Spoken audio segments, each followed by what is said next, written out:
اعوذ باللہ من الشیطان الرجیم، بسم اللہ الرحمن الرحیم۔ دکھوں کا علاج۔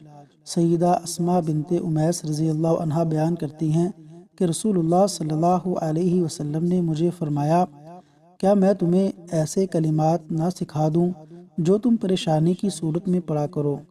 اور وہ کلمات یہ ہیں: اللہ اللہ ربی، اللہ اللہ ربی، لا اشرک بہ شیئا، اللہ اللہ ربی، لا اشرک بہ شیئا۔ ترجمہ: اللہ اللہ ہی میرا رب ہے، میں اس کے ساتھ کسی چیز کو شریک نہیں بناتی۔